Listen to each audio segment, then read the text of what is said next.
Glória a Deus. Nós vamos passar o Ministério da Palavra. Eu quero convidar você, por gentileza, a abrir sua Bíblia no livro de Gênesis, no capítulo 8. E nós vamos ler o verso 22. Ele vai ser o nosso ponto de partida e o trilho também da nossa ministração. Gênesis capítulo 8, verso 22. Estamos numa série de mensagens enfatizando vida abundante, e eu quero falar hoje sobre a lei da semeadura e colheita. O texto sagrado diz o seguinte: enquanto durar a terra, não deixará de haver semeadura e colheita, frio e calor, verão e inverno, dia e noite. Essa é uma declaração que o próprio Deus faz depois do dilúvio.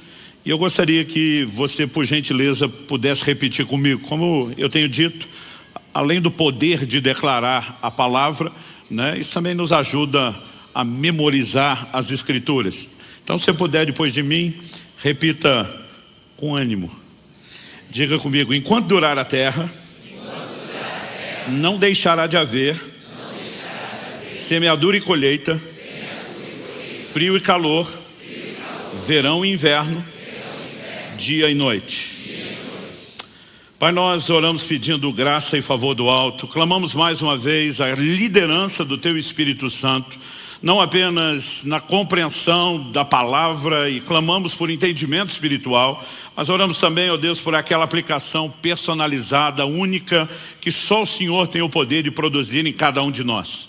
Nós oramos que, além da instrução, aquela faísca de ignição, aquela centelha de fé que só a Tua palavra pode gerar dentro de cada um de nós, que isso também aconteça e que, enfim, a Tua palavra cumpra todo o seu propósito para a honra e glória do nome do Senhor mesmo. Nós oramos em nome de Jesus. Amém. Bom, essa é uma declaração, como diz, feita pelo próprio Deus. E a terra tinha passado pelo que a gente pode chamar aí de um reset, a um recomeço. Deus afirma no verso anterior, o verso 21 de Gênesis 8, que Ele não mais destruiria a terra da forma como Ele tinha aplicado aquele juízo. E Deus não apenas fala que isso não se repetiria, mas Ele diz: enquanto durar a terra, então está valendo até hoje. Ele diz: não deixará de haver semeadura e colheita, frio e calor, verão e inverno, dia e noite. Essa é a razão pela qual a gente continua tendo essa diversidade. É só olhar para o domingo passado, calor, para esse frio, verão e inverno. Aqui a gente pode ter todas as estações no mesmo dia, mas a Bíblia fala desse ciclo normal da terra, dia e noite. E assim como essas coisas duram até hoje, Deus diz: enquanto a terra durar, não deixará de haver semeadura e colheita. Evidentemente, você, ao perceber o que os versos seguintes, do início do capítulo 9 apontam, nós reconhecemos que há uma declaração de Deus sobre semeadura e colheita que diz respeito àquilo que nós podemos chamar do plantio literal. Por exemplo, no capítulo 9, no verso 20, a Bíblia diz: sendo Noé agricultor, passou a plantar uma vinha. Mas, quando Deus está falando de semeadura e colheita, Ele está falando só do plantio natural, literal? Evidente que não. Quando você olha toda a Escritura, você percebe que essa lei, ela não funciona apenas no plano natural, Aliás, há muitos paralelos entre aquilo que Deus estabeleceu no mundo natural e no mundo espiritual. Em Gálatas, no capítulo 6, nos versículos 7 e 8, a Bíblia diz: não se enganem, de Deus não se zomba, pois aquilo que a pessoa semear, isso também colherá. Você pode repetir isso comigo? Diga: aquilo que a pessoa semear, isso também colherá. Então Paulo continua e diz: quem semeia para a sua própria carne, da carne colherá corrupção, mas quem semeia para o Espírito, do Espírito colherá vida eterna. Então é evidente que essa lei de semeadura e ceifa, ela não se aplica apenas a uma semente literal como a do trigo, do milho, e ela se estende ao plano espiritual. Eu pude entender desde bem cedo, desde a minha adolescência, que essa lei, ela vai reger as nossas vidas. Quer você tenha conhecimento, quer não, é um princípio espiritual. Quer você decida fazer bom uso dele ou não, é uma lei espiritual. E ela não se limita a questões financeiras. Então já faz vários domingos que a gente transita, passa pelo terreno daquilo que é material e financeiro, mas sempre apresentando o entendimento de que essas leis, de que esses princípios são maiores. Não excluem o aspecto financeiro, mas não se limitam a isso. Eu, por exemplo, aprendi desde a minha adolescência que palavras são sementes. E eu sempre digo às pessoas, não fale aquilo que você não gostaria, né, de ver materializado. Esse é assunto para um ensino em outra ocasião, mas a Bíblia também mostra que nossas atitudes também, como veremos ao longo da ministração, funcionam dentro da lei da semeadura e colheita. Então a forma como você trata outros determina a maneira como você será tratado. Então eu quero que você possa ter o olhar abrangente, mas não queremos excluir, né, a intencionalidade de aplicação também no terreno material e financeiro. A forma como a gente teve dentro de casa a oportunidade de ver nossos filhos ter uma lição muito clara do que é semeadura e colheita, né, dos princípios que nós vamos abordar. Hoje é algo que a gente olha para trás e a gente é muito grato a Deus pelo impacto que isso teve. Quando meus filhos eram ainda bem pequenos, nós vivemos uma fase de desafio. Quando fomos plantar Alcance Irati, há mais de 20 anos atrás, né, eu tive uma direção de Deus, não acredito que isso é um modelo a ser reproduzido, nem por qualquer pessoa, nem em qualquer lugar. Mas na época o Senhor falou comigo, eu quero lhe ensinar a respeito de fé. Eu tinha vivido dessa forma lá atrás, no início do ministério, quando eu era solteiro, mas o Senhor falou, eu quero que você dependa de mim e de mais ninguém. Então quando fomos plantar a primeira das Alcances, eu simplesmente abracei aquele desafio e não tinha nenhum tipo de sustento.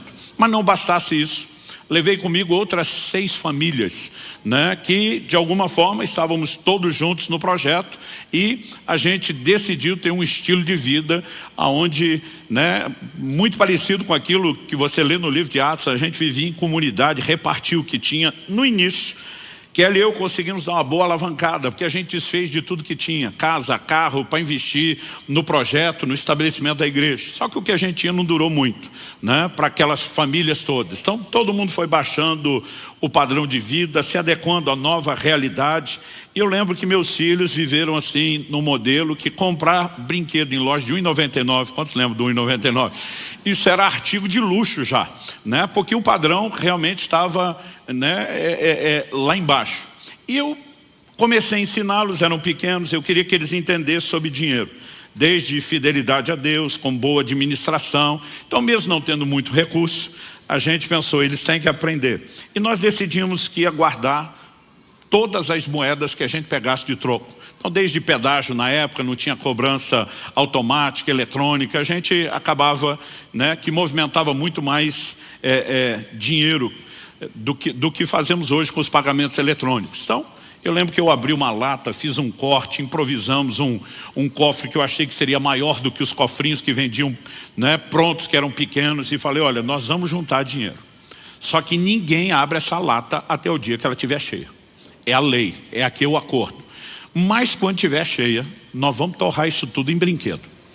Então vocês vão lavar a alma, vão sair do nível 1,99 para algo melhor. Pensa na ansiedade das crianças, chacoalhava a lata, media o peso, né? Não podia abrir, mas a gente foi depositando, eu não sei quantos meses passaram, mas foi dentro do ano, não levou o ano todo. E um dia a lata finalmente encheu, né? Eu lembro que meu filho falou assim, ó, já quase não faz barulho, dizendo, não, encher é quando não couber mais. Então o dia que não cabia assim mais nenhuma, eu falei, nós vamos abrir. E agora esse investimento foi feito para vocês. Eu queria que eles entendessem, eu quero economizar, gastar depois. Só que eu fui muito ingênuo. Eu olhando o tamanho daquela lata, eu achei que tinha muito dinheiro. Em vez de abrir e contar primeiro, eu já comecei, quais os planos de vocês? Israel, o que você quer fazer com a sua parte? Ele falou, pai, ele era garoto e o que estava na moda para as crianças da época era aqueles carrinhos da Hot Wheels. Ele falou, vou gastar minha parte e comprar uma pista inteira com os carrinhos da Hot Wheels. Falei, legal. E você, Liz? Aí minha filha disse, papai, eu quero uma coleção, né? Eu brincava que eram as bonecas flexíveis da Polly, né? Eu falei, muito bem, legal. E aí nós abrimos, é aquele mundaréu todo de moeda, gente, porque a maioria eram poucos centavos, né? Aquele mundaréu todo na época dava R$80. Eu não tinha noção do valor dos brinquedos, mas eu pensei, eu acho que não vai dar. 80 na época era muito mais dinheiro do que hoje, mas eu pensei, eu acho que não vai dar. Nessa época a gente já vinha nesse ritmo dos 2 anos e meio que morei em Irati, mas tínhamos acabado de mudar para Curitiba e eu fui com eles na loja. A pista Hot Wheels que meu filho queria, R$160. Só a dele era o dobro do que tinha de moeda. A coleção da Poli que minha filha queria, o mesmo valor. Ou seja, a gente só tinha 1/4 daquilo. Né? Eu não tinha condições de alimentar bancar o sonho deles. Eu não tinha condição nenhuma de fazer absolutamente nada. Envergonhado, eu falei, ainda não dá para comprar. Nós vamos voltar para casa. Os dois ficaram muito frustrados. E eu fui falar com Deus. Falei, Deus, a culpa é minha. Toda minha, não é sua. Mas eu preciso que o Senhor me ajude. Eu fui muito ingênuo. Eu não devia ter feito isso com as crianças. Eu estou procurando ensiná-los. Mas esse ensino tinha que ter uma conotação boa. Eu falei, se a gente levar 4 vezes o tempo que levou para estocar isso, eles vão ficar muito desanimados. E eu preciso que o Senhor me ajude, porque eu não tenho a menor condição de bancar esses brinquedos. Eu comecei a orar a respeito daquilo. E eu lembro que um dia uma pessoa me procura e falou, olha, senti Deus te dar uma oferta, mas isso é para a sua família, não estou dando com nenhuma outra direção. Me deu R$50. Eu ergui a mão para o céu, dei glória a Deus. Eu tinha um compartimento secreto na carteira que era dinheiro para não ver e não gastar com outra coisa. Coloquei ali, falei 130, já dá quase a pista. Eu orando pelo resto. Nos próximos dias não aconteceu nada. Mas um dia eu estava com uma outra pessoa e o Espírito Santo falou, pega aqueles R$50 que você escondeu na carteira e oferta na vida dele. Falei, Deus, eu estou tentando juntar o dinheiro dos meus filhos. O Senhor disse, mas esse dinheiro você vai semear na vida dele. Eu pensei, puxa, eu estou sendo egoísta, de repente estou querendo que meus filhos tenham brinquedo de luxo. Na época isso era coisa de luxo para a gente. E de repente o cara não tem o que comer, está precisando pagar conta. O Espírito Santo falou, e diga para ele que não é para ele comer nem pagar conta. É para ele comprar brinquedo para os filhos dele. Aí eu fiquei bravo. Eu falei, o Senhor vai tirar dos meus filhos para dar para os filhos dele? Apenas obedeça. Eu falei, Deus não é justo, apenas obedeça. A Bíblia diz que Deus ama o que dá com alegria. Aquele dia eu dei com indignação, com raiva. Falei, vou obedecer. Falei, vou tentar ficar alegre depois, porque agora eu não consigo. Mas algo que eu já aprendi com o tempo, você não precisa entender Deus. Você precisa apenas acreditar nele. E eu ofertei e falei, olha, isso não é para você comer nem pagar conta. Você precisa comprar brinquedo para os seus filhos. Ok, pastor, obrigado. Achei que a coisa tinha acabado aí. Não muito tempo depois, eu fui com toda a minha família na casa dessa pessoa para nós termos uma refeição. E quando chegamos, estava todo mundo à mesa. Os filhos dele vieram me agradecer os brinquedos que eu tinha dado para eles, na frente dos meus filhos. E o pior, o menino, eles tinham também um casal assim como eu, o menino diz, olha, peguei a minha parte, comprei tudo em carrinho da Hot Wheels. Eu pensava, não falem em Hot Wheels. A menina diz, não, o meu foi aqui em boneca da Poli. Eu pensando, não fala na Poli. E meus filhos me olhando com aquele olhar fulminante. Tipo, não tem dinheiro para o nosso Hot Wheels e Poli, está dando para os filhos dos outros. Teve uma hora que a família saiu da sala, nós ficamos sozinhos. Eu falei, calma, muita calma essa hora. Daqui a pouco a gente conversa. Aí, a hora que a gente estava sozinho, na hora de ir para casa, pai, mas a gente está esperando comprar. Não, eu falei, os R$80 de vocês estão lá, eu não mexi. Falei, isso é um outro dinheiro que o papai ganhou, que ia juntar para o de vocês, mas foi Deus que mandou dar. Então Deus que pegou o nosso dinheiro. Falei, agora eu vou ficar bom de bem na fita e Deus vai ficar de ruim, E a hora que eu falei isso, falei, não, gente, vocês têm que pensar que Deus é sabido. Gente, não foi uma coisa planejada, foi improviso do momento. Aí eles, como assim? Falei, olha, pensa, nós não estamos querendo Poli Hot Wheels? Sim. A gente tem condições? Não. Mas tem uma lei espiritual, que é a lei de semeadura e ceifa.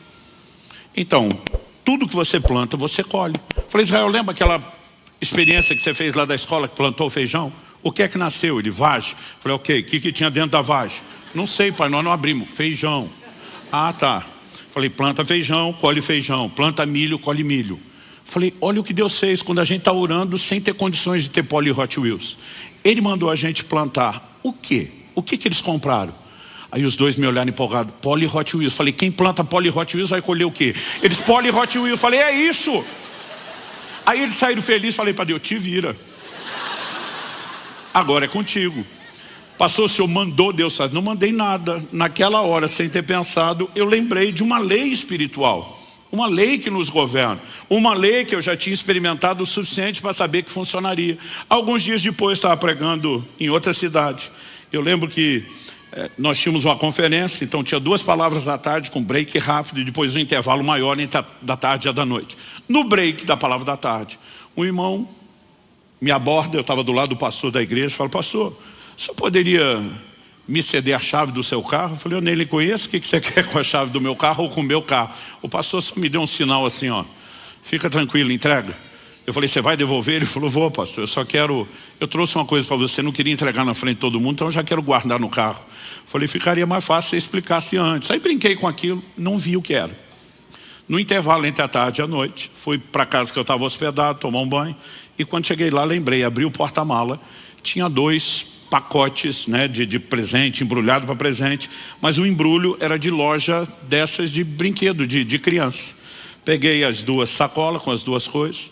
Quando passei na sala, Kelly e as crianças tinham me acompanhado, mas tinham ficado na casa na sessão da tarde. Falei: todo mundo para o quarto, reunião de família. Quando eles entraram, eu já tinha aprendido a história de não prometer o que você não sabe.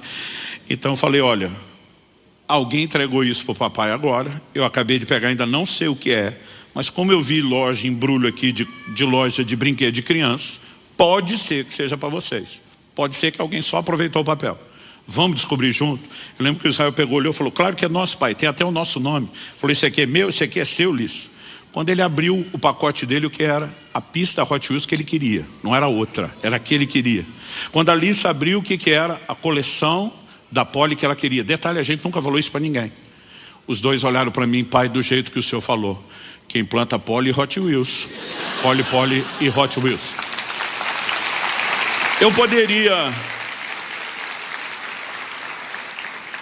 Eu poderia te contar inúmeras histórias e testemunhos de coisas que vivemos ao longo dos anos e que puderam ter um impacto didático, pedagógico incrível na vida dos meus filhos. Mas me deixe destacar princípios. Em primeiro lugar, eu quero destacar o seguinte: nós colhemos aquilo que semeamos. Você pode repetir isso comigo? Diga: colhemos aquilo que semeamos. Então você planta milho, vai colher milho. Planta trigo, vai colher trigo. Planta Hot Wheels e Polly, vai colher Hot Wheels e Polly, né? Eu gosto de chamar isso de o efeito bumerangue, né? Tudo que vai, volta. Então você tem leis espirituais, são claras a respeito disso. E é impressionante que tem coisas que elas acontecem para qualquer pessoa. Não depende de ser crente ou não.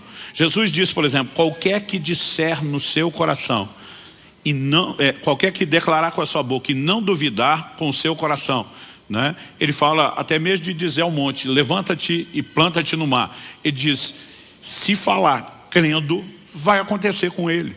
Então, assim, de novo vou dizer sobre a questão das palavras, isso é assunto para ensino de outro dia, mas Jesus diz: falou crendo, vai ter resultado. E ele diz qualquer.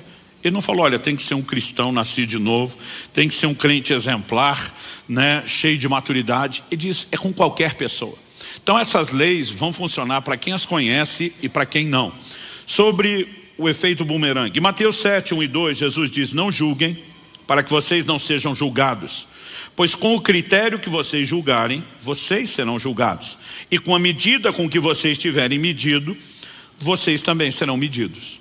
Mateus 7, 1 e 2. Então Jesus está dizendo: se você não julga, você não é julgado, mas se você julga, você vai ser julgado com a medida com que você foi. Plantou julgamento, colhe julgamento.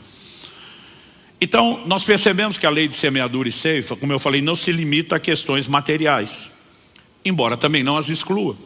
Na narrativa de Lucas, Evangelho de Lucas, capítulo 6, versos 37 e 38, nós temos alguns detalhes a mais do que aqui em Mateus.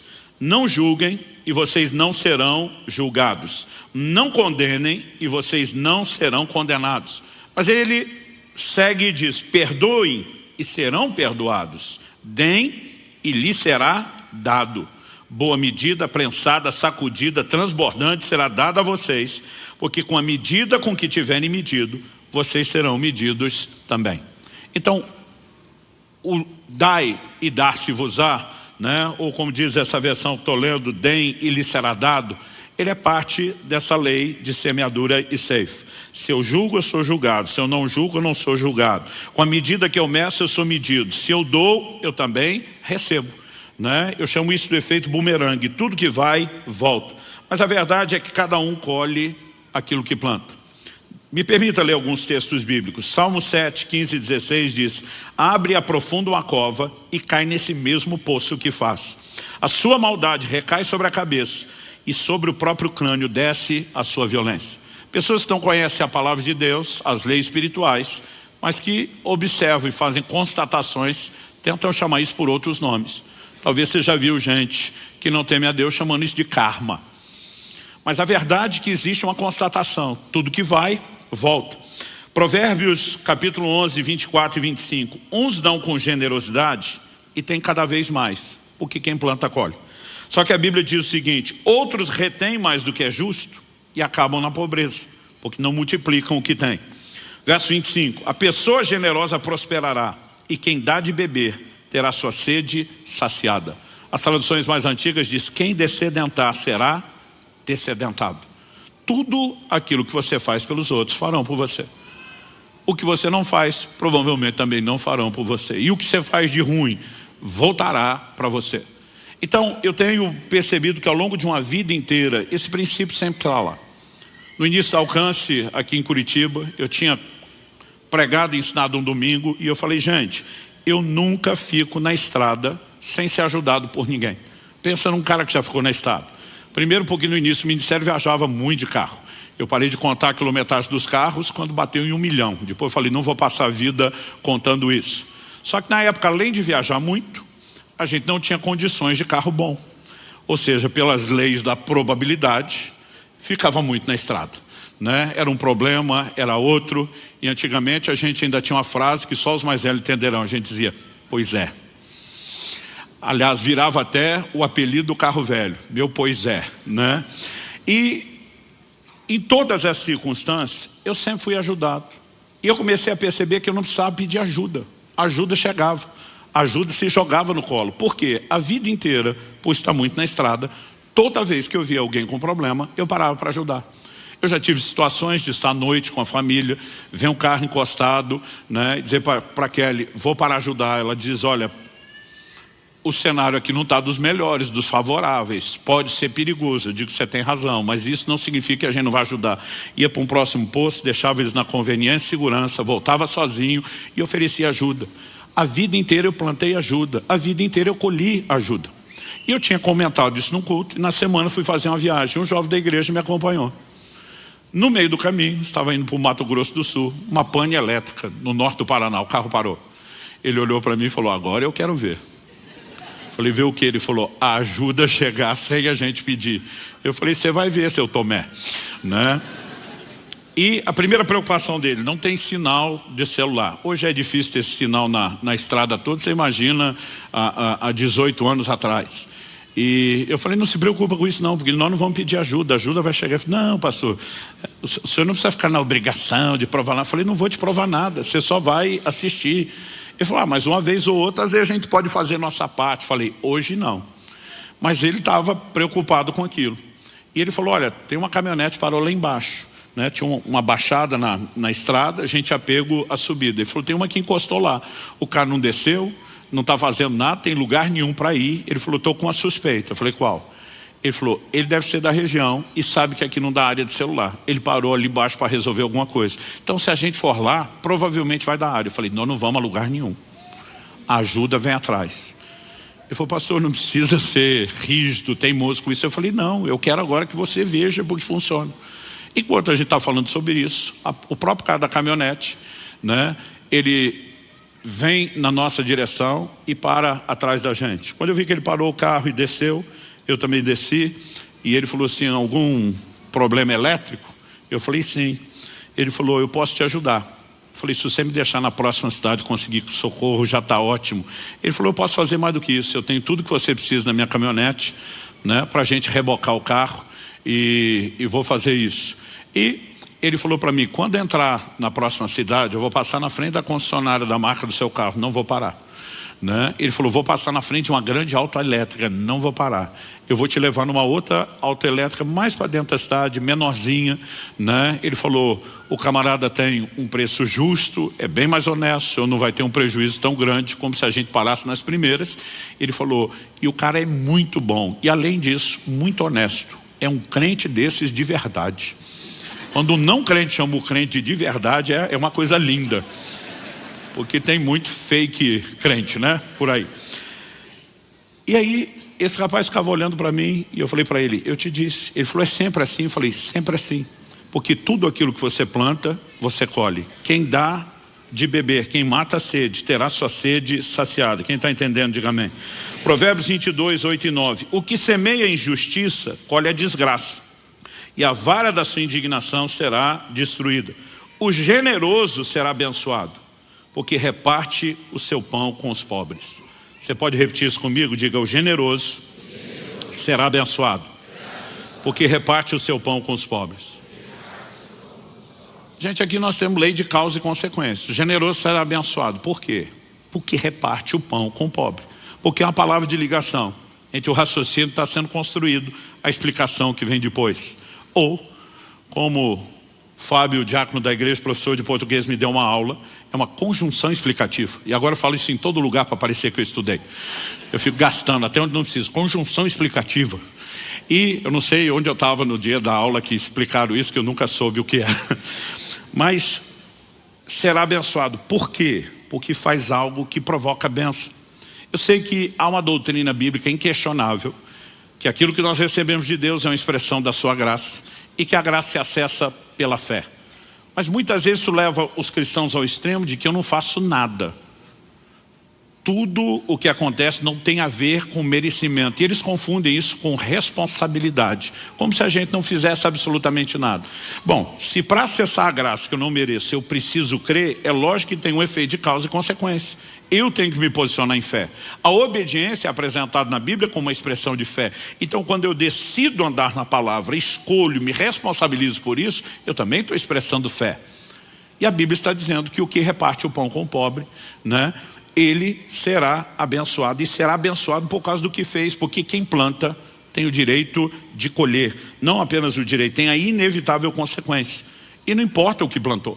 Se o plantio é bom, a colheita será boa. Se a semeadura é ruim, né, de uma semente ruim, a colheita será ruim. Oséias capítulo 8, verso 7 diz que alguns semeiam ventos e colherão tempestades. Colossenses capítulo 3, verso 25 diz, quem fizer injustiça, receberá em troca a injustiça feita. E nisso ninguém será tratado com parcialidade. Outra tradução diz, nisso não há acepção de pessoas. Então não importa se estamos falando do crente, do não crente, da pessoa boa, da pessoa ruim. Semeou injustiça, vai colher injustiça. Por outro lado, em contrapartida, se semeou justiça, vai colher o quê? A justiça. Então, nós colhemos aquilo que plantamos. Segundo tópico, colhemos na proporção do que semeamos. Então, não apenas o seu plantio, sua semeadura determina qual será a colheita, o tipo de semente determina o que você colhe. Mas a proporção da semeadura também determina a proporção, né, da sua colheita. E aí, nós precisamos considerar a declaração de Deus em 2 Coríntios capítulo 9, verso 6. Isso afirmo, aquele que semeia pouco, também colherá pouco. E o que semeia com fartura, também colherá com fartura. Então, o tamanho, a dimensão, a proporção da colheita está relacionado à proporção da semeadura.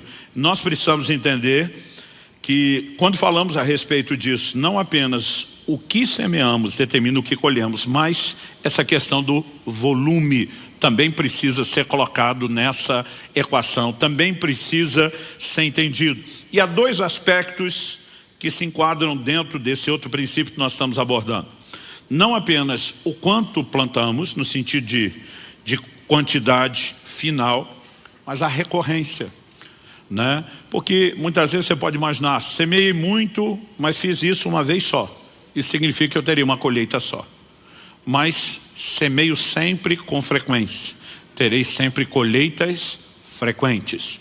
Então, esse entendimento bíblico deve gerar em mim e você algumas percepções, né? Acredito que Deus não nos informaria de tudo isso, a não ser com uma finalidade. Que a gente não só entendesse que nossas ações terão resultados, mas que a gente pudesse escolher bem as nossas ações, para através delas, intencionalmente determinar os nossos resultados. Essa é a lógica ao longo da Bíblia. Em Deuteronômio 30, 15, depois no verso 19, Deus vai dizer a mesma coisa. Eu ponho diante de vocês a vida e a morte, a bênção e a maldição. E diz, escolhe vida. E diz, se vocês me obedecerem, vida e maldição. Vida e bênção. Se vocês me desobedecerem, morte e maldição. E diz, suas ações terão consequências. Ciente disso, você planeja melhor como vai agir, sabendo o que serão os frutos das suas ações. Quando falamos da lei de semeadura e ceifa, não é diferente. Esse volume de informações não explica todos os mecanismos de como tudo funciona, mas nos dá um mínimo para que a gente possa, e daqui a pouco vou abordar alguns desses princípios, para que a gente possa usar isso com intencionalidade. Dito isso, eu quero passar para o terceiro e último tópico. São alguns princípios da semeadura e ceifa, além do que já abordamos, que colhemos aquilo que semeamos e colhemos a proporção do que semeamos. Algumas questões que eu e você precisamos considerar. A primeira delas, dentro desses elementos agora já mais genéricos que eu quero destacar, é que há um tempo até a colheita. E a gente precisa entender isso. Gálatas 6:9 diz, e não nos cansemos de fazer o bem, porque no tempo certo faremos a colheita, se não desanimarmos. Se você vai lá, falar na semeadura e colheita literal, planta um grão hoje, né, do que quer que seja. Amanhã você está colhendo isso? Não. Existe um tempo para a colheita. E a Bíblia está dizendo que mesmo quando fazemos o bem, a gente vai colher no tempo certo. Mas o texto diz, se não desanimarmos. Tem muita gente que interrompe o processo de semeadura, que desiste da colheita, né? E a Bíblia está mostrando que eu e você não podemos animar. Eclesiastes capítulo 11, verso 1 e 2 diz, lance o seu pão sobre as águas, porque depois de muitos dias você o achará. ênfase, depois de muitos dias, não de uma vez. De vez em quando alguém fala, pastor, o que é lançar o pão na água? Né? Eu pego, em vez de comer, eu jogo na água. Eu falo, olha, não é literal. Né? Alguns acreditam que quando você olha para a nação de Israel, você vê que eles incorporaram muito do comportamento dos egípcios, onde eles viveram por mais de 400 anos. Né? A prática de embalsamar os seus mortos era uma delas. Mas, por exemplo, muitos falam a respeito do delta, né, lá do Nilo, aquela região bem frutífera do Egito, que uma das formas que eles tinham de semear o trigo não era apenas arando a terra e saindo plantar. Há comentaristas que dizem que muitas vezes eles jogavam, né, a semente, o grão de trigo na água, porque o próprio rio levaria, e à medida que elas iam encostando nas margens, que era um solo bem fértil, aquilo simplesmente ia brotando e frutificando. Não tem como dizer com toda certeza se esse é o significado, mas isso é uma das possíveis explicações que para mim faz muito sentido. Né? Você está lançando a sua semente e você sabe que em algum momento isso não está perdido, não foi jogado fora, vai dar resultado. Mas o texto continua e diz assim, reparta com 7 e até mesmo com 8, porque você não sabe que mal sobrevirá à terra. Então vamos pensar junto. Quando falamos sobre gestão material e financeira, há uma sabedoria bíblica na administração.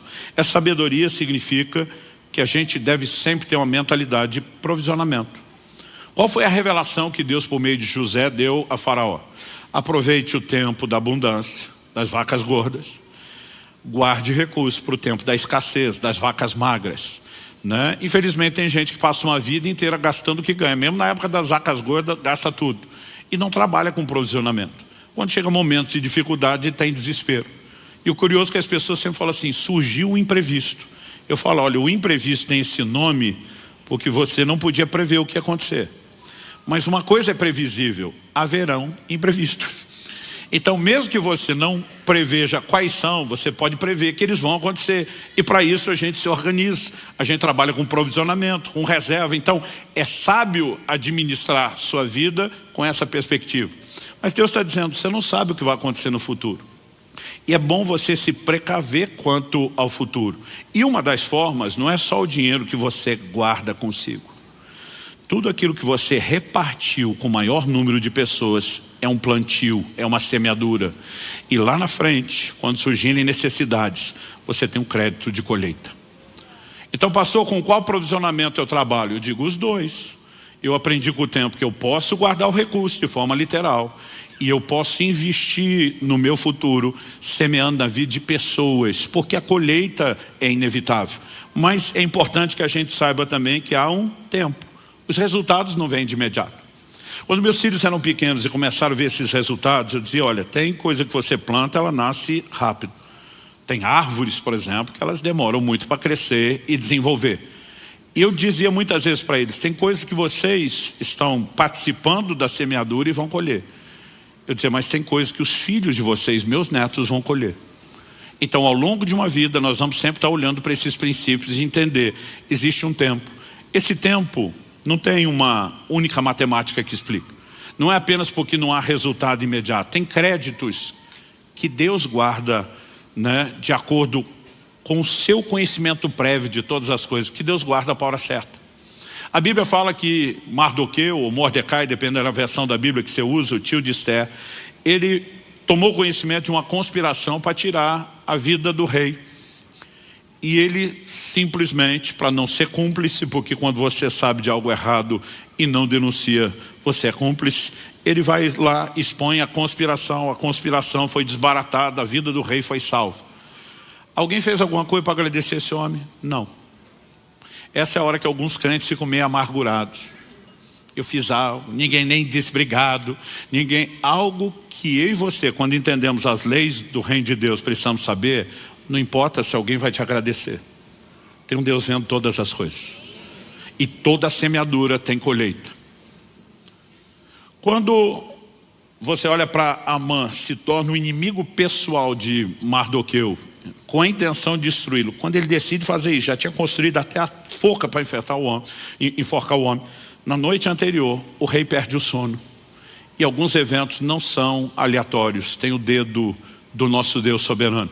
Esse cara não consegue dormir, não tem televisão, não tem internet, né? E ele decide um entretenimento maravilhoso. Pede para alguém ler as crônicas do reino, né? Eu fico imaginando que diversão para a madrugada. E esse camarada pega justamente o relato de como Mardoqueu desbaratou a conspiração. O rei pergunta o que é que foi feito para recompensar esse cara. O cara que está lendo diz nada. Como nada? Não, se fosse feito estaria registrado. Não tem nada registrado, não fizemos. O rei olha e diz, não pode ficar assim. Quando é que vem o crédito do plantio? Na hora da necessidade.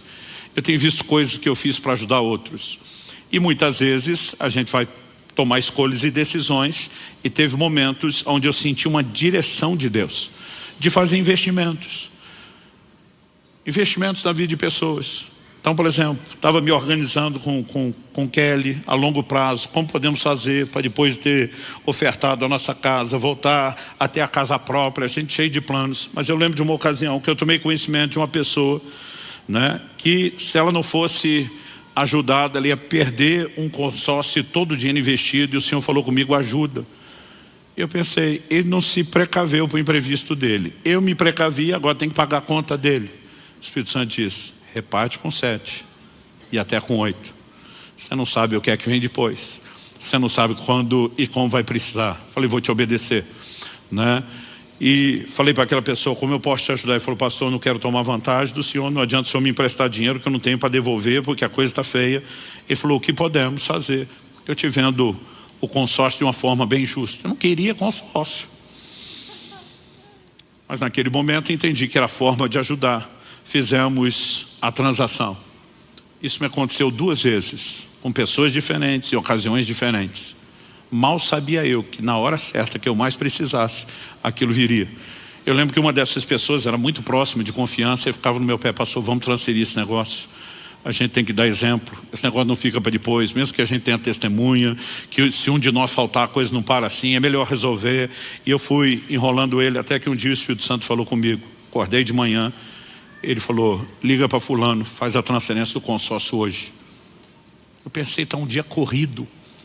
Ele diz, faça hoje. Liguei para a pessoa, falei, ó, te vira, eu estou na correria, vou espremer aqui meu horário, você esprema o seu, entramos num acordo, fomos lá. 3 da tarde, fizemos a assinatura, transferimos o consórcio. 3h40 eu fui contemplado. Na hora que eu mais precisava para adquirir a nossa casa, estava lá aquele crédito. Então, a colheita pode não vir depressa, mas a colheita sempre vem. E quando seguimos a direção de um Deus que sabe, tem informações privilegiadas que você não temos, a coisa é bem diferente. As pessoas perguntam, mas pastor, como exatamente funciona? Eu respondo com 2 palavras, não sei. Eu não preciso entender como tudo funciona. No Evangelho de Marcos, no capítulo 4, dos versos 26 a 29, nós lemos, Jesus disse ainda, o reino de Deus é como um homem que lança semente na terra. Ele dorme e acorda de noite e de dia, a semente germina e cresce, sem que ele saiba como. Repita comigo, sem que ele saiba como. Eu não preciso entender de germinação para desfrutar o resultado. Eu só preciso plantar. Então não importa se é um leigo como eu e muitos de vocês no assunto da germinação, ou se estamos falando do engenheiro agrônomo com todas as especializações possíveis em germinação.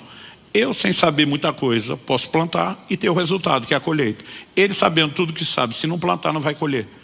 Porque a colheita não vem do quanto você entende o processo. Vem se você pratica. E tem muito crente que quer ficar entendendo as coisas antes de andar nelas. Se eu e você decidimos andar no que Deus determinou, vai dar resultado com ou sem entendimento. Então, algo que eu tenho compreendido é que eu não preciso entender todo o processo, só praticá-lo. Mas que envolve tempo, envolve. Jesus continua e diz, a terra por si mesma frutifica. Primeiro aparece a planta, depois a espiga, por fim o grão cheio na espiga, e quando o fruto já está maduro, logo manda cortar com a foice, porque chegou a colheita. Então, a Bíblia diz, a terra por si mesma frutifica. A gente não precisa entender o processo. Agora, precisamos lembrar que o processo não é de resultados instantâneos. Eu já tive situações onde eu fiz uma coisa num dia, no dia seguinte a colheita veio. Mas isso não é o padrão. Tem coisas que ao longo dos anos, né, eu tenho colhido. Então tem coisas que eu plantei 30 anos atrás, estou colhendo agora. Tem coisas que eu colhi com menos tempo. Pastor, quem determina o tempo? Não sei. Eu só sei que a gente precisa ser paciente. Outra coisa, devemos semear com intencionalidade. Em Mateus, no capítulo 7, no verso 12, esse é um dos versículos que rege a minha vida, todo o meu comportamento em todas as áreas. Jesus diz, portanto, tudo o que vocês querem que os outros façam a vocês, façam também vocês a eles, porque essa é a lei e os profetas.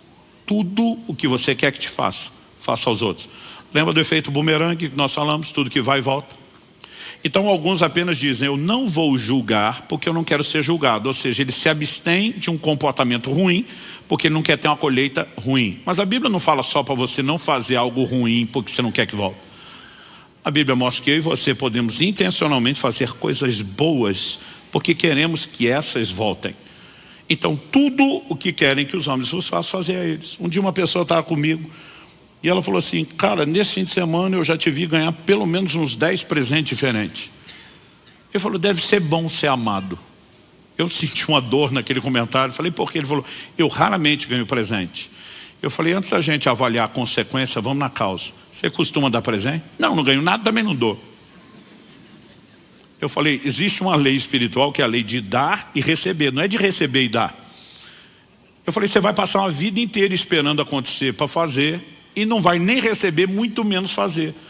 Porque esse negócio de depois que eu tiver eu faço, gente, isso é conversa mole. Jesus disse, quem é fiel no pouco será fiel no muito. Quem é fiel no pouco será infiel no muito. O cara não consegue ser generoso quando tem pouco.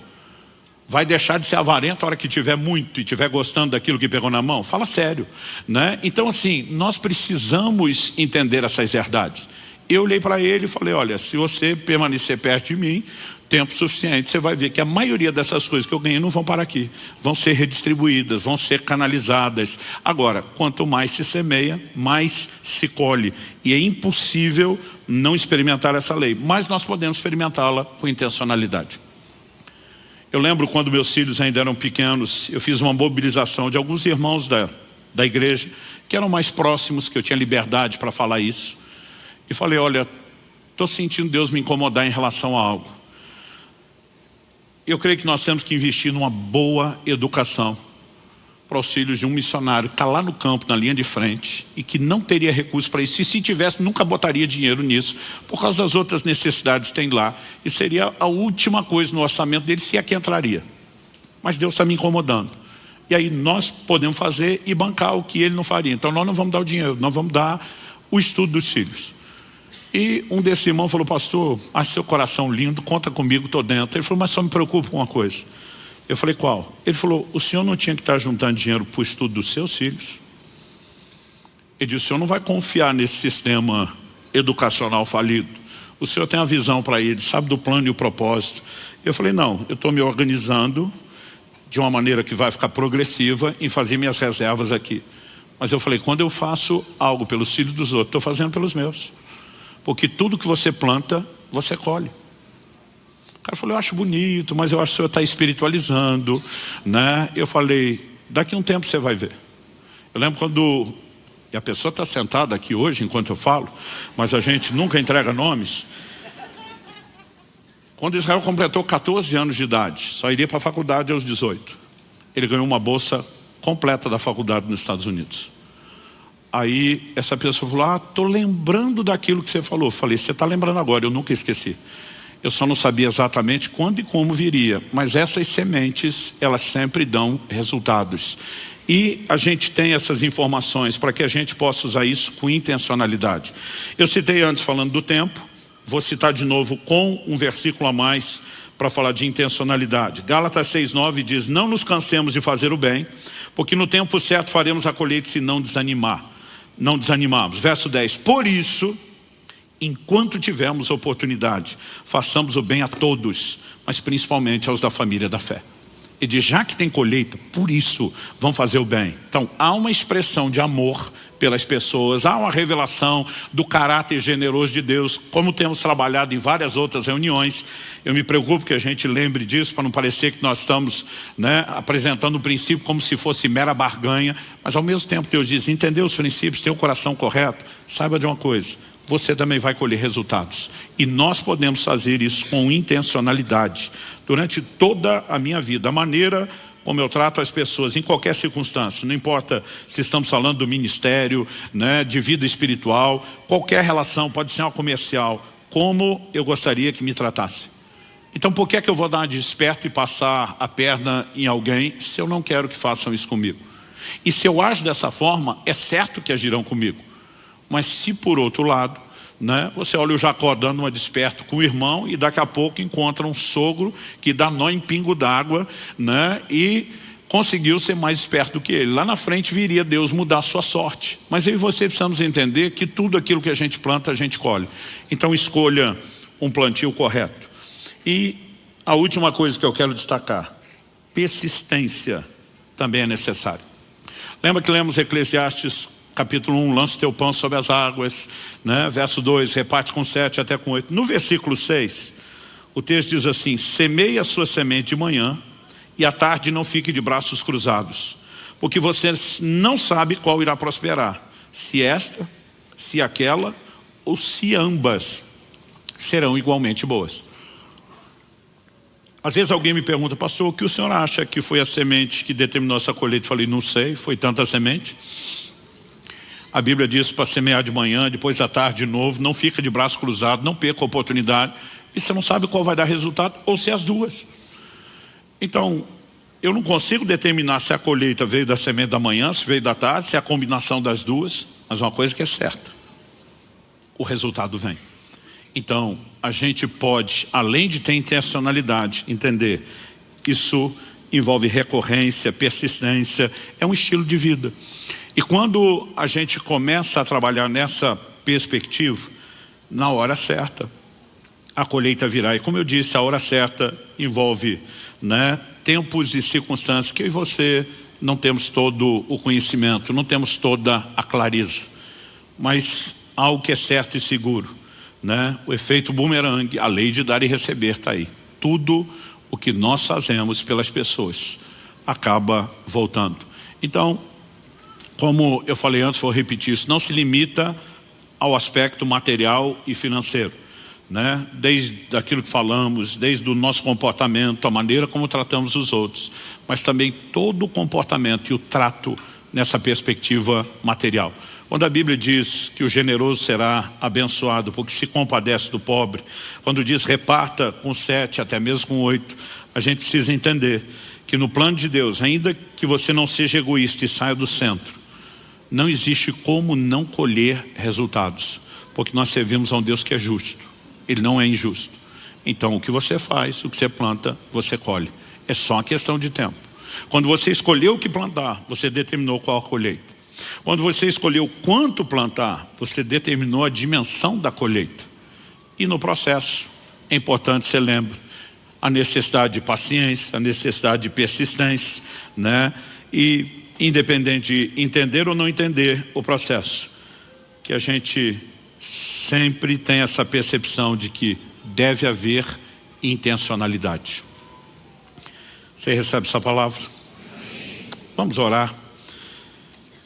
Assentado mesmo, eu gostaria que você pudesse ter um tempo e falar com Deus. Pai, nós te agradecemos pelas leis imutáveis do teu reino, estabelecidas pelo Senhor, e muitas delas, ainda que não plenamente, podemos reconhecer e que nos têm sido reveladas por meio da sua palavra, que é fiel, que é verdadeira, que não falha, que não pode mentir.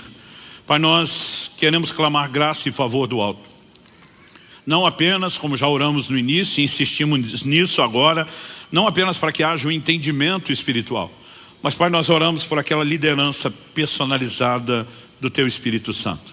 Que o Senhor nos conduza a andar com a clareza de entendimento, com a clareza de percepção dessas verdades, e que no dia a dia o Teu Espírito não apenas nos lembre, mas nos guie no sentido da aplicação.